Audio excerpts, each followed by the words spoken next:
ladies and gentlemen, August 2nd here, and as you can tell, back to the whiteboard today. I went black, then I went back. Trying the blackboard out yesterday just kind of failed miserably, so sticking with the white. And you can rest assured, though, that I'm looking at getting a massive new whiteboard, probably one that's like 4 times the size of this one. You know, I don't even know if it'll fit in this little spare room here, but you know, if you do want to help in the acquisition of my new whiteboard, PayPal and Patreon down below. So, cool thing though is that it'll be so big that I won't even have to worry about like keeping these little lines straight on the video. That's like one of the things that kills my OCD is when the camera's like this and then I gotta spend 5 minutes just like adjusting it to be straight. But anyway, that'll be coming in the mail soon. Anyway, with this video, I wanted to make on vaccines. And the reason that I want to do it on vaccines is because I got a comment on one of my YouTube videos, actually, from a friend of ours named B for Bastet. And B for Bastet goes on to say, "Good idea to make in-depth news analysis. Thank you. Please do some about controversial topics." Well, my friend, I don't know if you've seen many of my videos on this channel, but that's pretty much all I do. But they go on to ask, where do I start vaccine research, by the way? What is the smoking gun? Awesome question.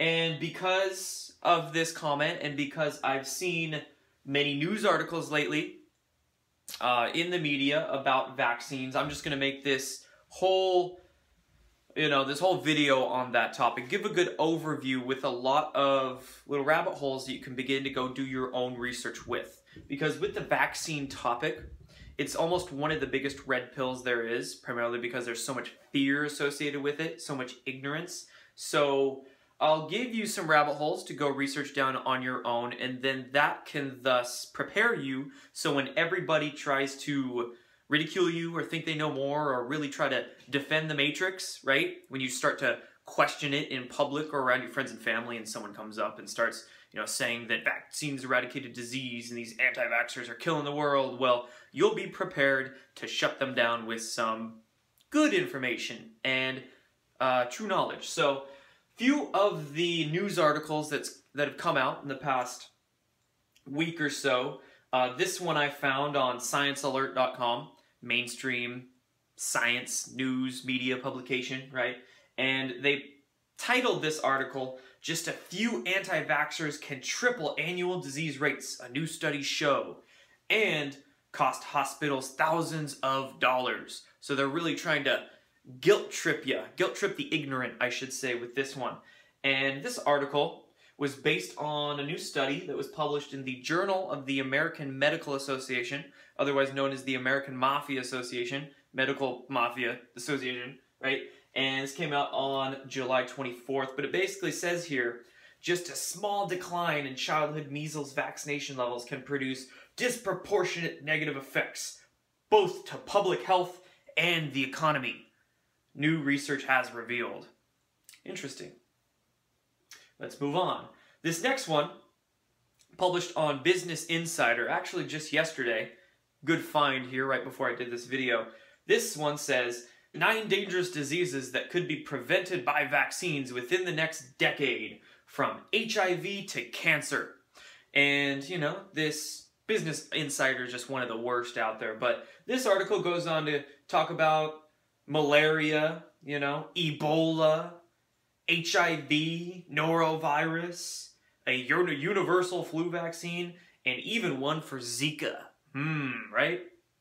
So the deep state, they just love to create their own diseases and then push a vaccine upon the populace to combat the disease that they created, right?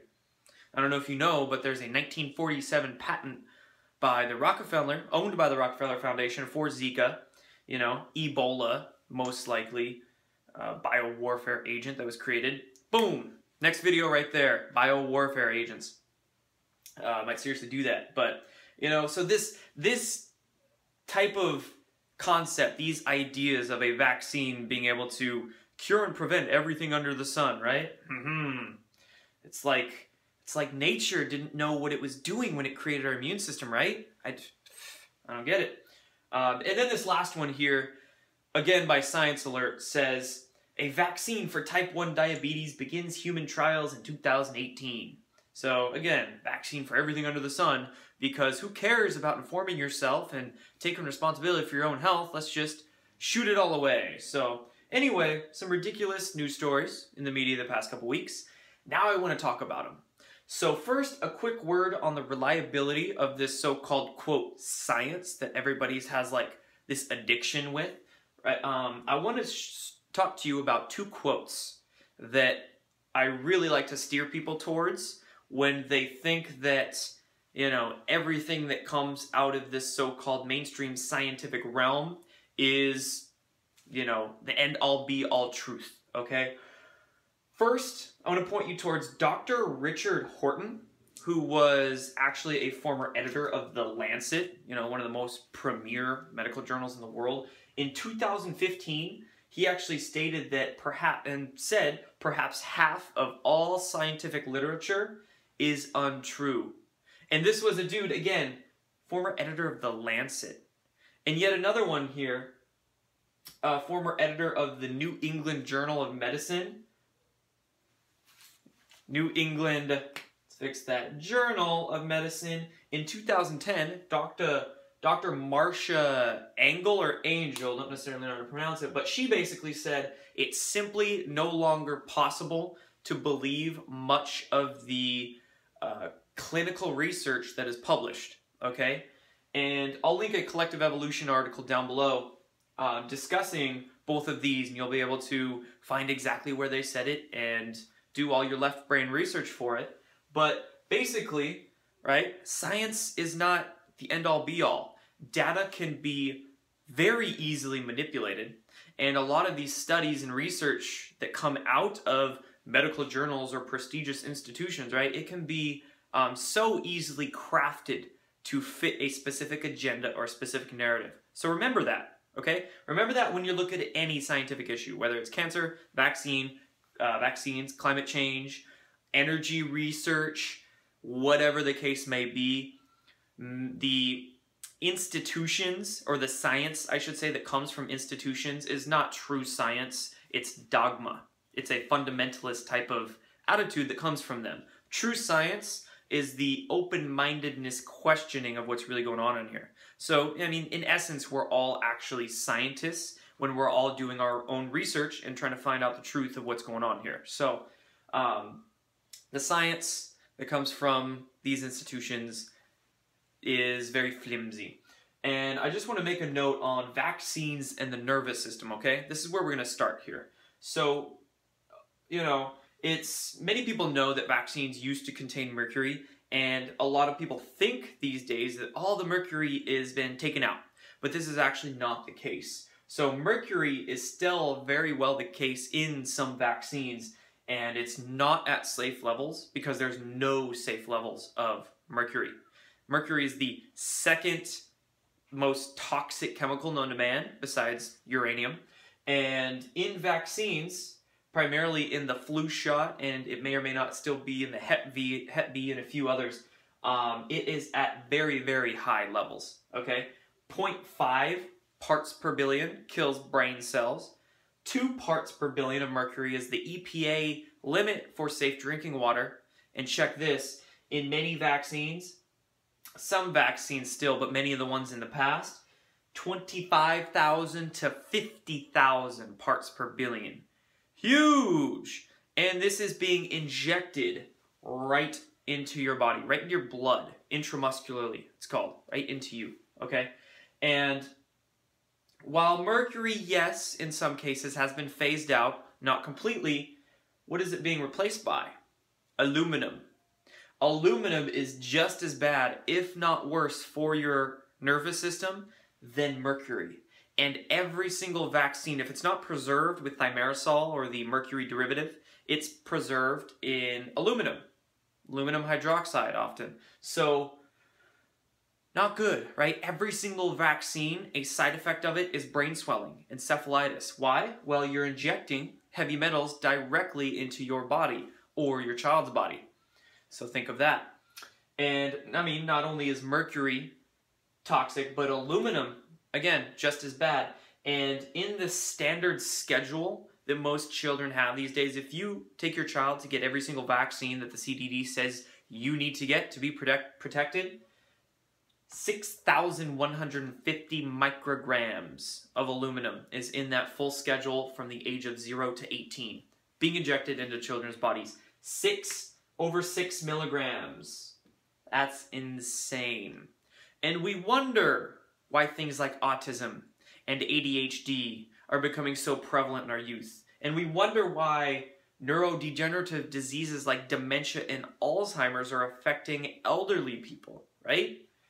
Injection of heavy metals. And not only the injection, but remember, these heavy metals are in our food. They're being sprayed over our head. There's so many influxes of this into our bodies. So one of the biggest influxes, though, is vaccines, because it's injected directly into us. So understand that.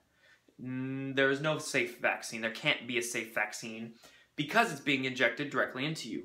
And speaking of which, with the injection directly into the body, let's talk about vaccines and the immune system, okay? Vaccines do not stimulate the proper response for true immunity because you're injecting them.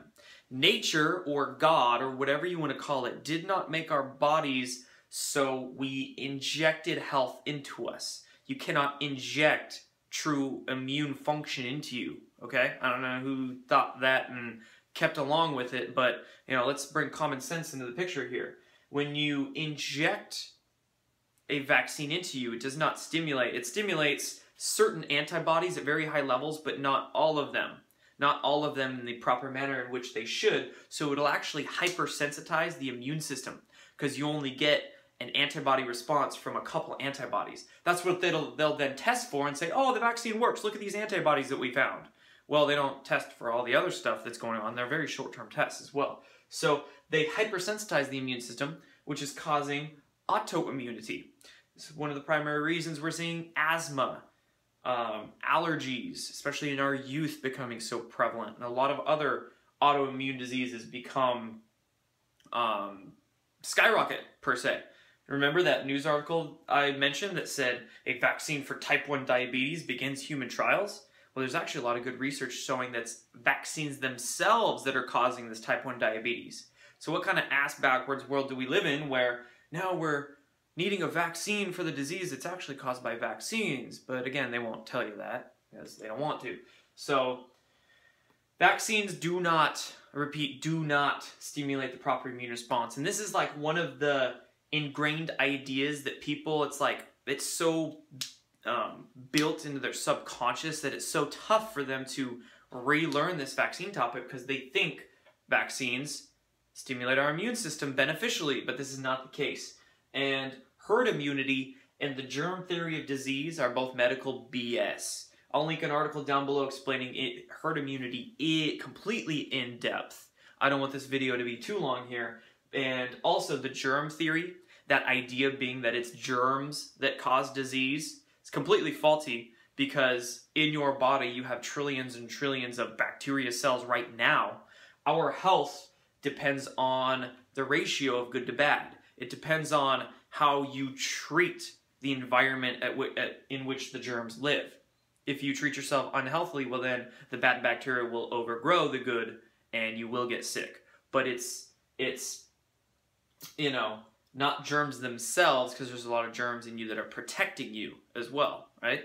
So this is very faulty as well. And then vaccines eradicating disease. So I already mentioned up here how they don't truly stimulate the immune system. Well, because of this, because the elites knew this when they were bringing all of these, vaccine programs onto the public back in the 50s and 60s when they first started doing it, they had to really lie to us. They had to bring out the propaganda because vaccines don't actually help the immune system. So they told us it eradicated diseases, and they did some clever tricks when they brought these vaccines out to make us think that.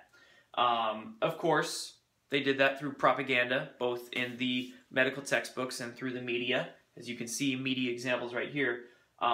But when you delve into the real information, you'll find that infectious diseases declined almost 99% in many cases before vaccines were even introduced in the mid-1900s. So if you look at polio, for instance, polio was declining very rapidly. Measles, whooping cough, pertussis, chickenpox. All of these diseases were declining immensely before the vaccines were even introduced. And why is that? Well, sanitation and nutrition. In the mid-1900s, indoor plumbing became the hot new rage. Everybody started, getting toilets and stuff that actually carried their waste out of their homes. With the advent of the highway system around America, the Eisenhower highway system, we were able to transport foods. People were eating more balanced diets. They were eating more complete meals with more nutrition in it. So their bodies were getting stronger. Their immune systems were functioning as they should because there was, they were in cleaner environments and ate better. So it was declining the disease rates. But hey, the people that own the media companies, that own the medical companies, the controllers of our world, they're doing a damn good job with what they're doing. So they brought the vaccines in, they, brought some propaganda out along with it, and the population began to think that vaccines eradicated the disease. Not the case. And lastly, one cool trick that they also did was redefine the diseases. So when, for instance, polio came out, they redefined it a little bit. So a lot of people that used to get diagnosed with polio were then getting diagnosed with meningitis instead.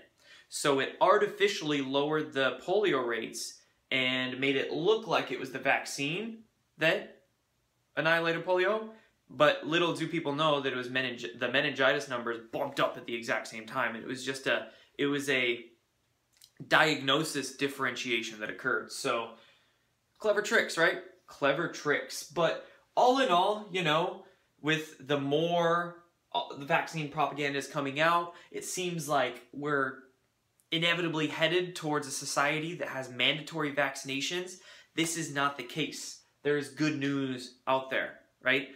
This information is spreading, which is why they have to come out with all this propaganda in full force, because people are waking up. I'm seeing, we see news stories that are saying, this so-and-so state or so-and-so city, lowest vaccine rates ever. So then they really have to pump up their propaganda to get it into people's heads. But people are waking up. And again, we're also seeing protests occur across the world. Don't know if you're familiar, but recently in Italy, because they passed their mandatory vaccine laws, people were literally marching in the streets for it. And also, I just saw today in Sweden, they struck down their mandatory vaccine laws because they said it violates the Constitution. So there are political forces out there that are trying to get rid of mandatory vaccines, even though, of course, there's some factions that are trying to bring it on to us. But the more we educate ourselves and the more we educate our friends and family with information like this, the less likely that these mandatory vaccines will even exist, and the more that we can wake up our friends and family to what's really causing diseases, which vaccines being one of the main disease-causing things there are. So anyway, I'm going to link a bunch of stuff in regards to all this below this video. Again, thank you all for your support on PayPal, Patreon, all that jazz. Getting a big new whiteboard soon. I'm set up in a new residence, so a lot of videos, a lot of good content will be coming out soon. And keep asking your questions, because I'll keep answering them. Peace out, guys.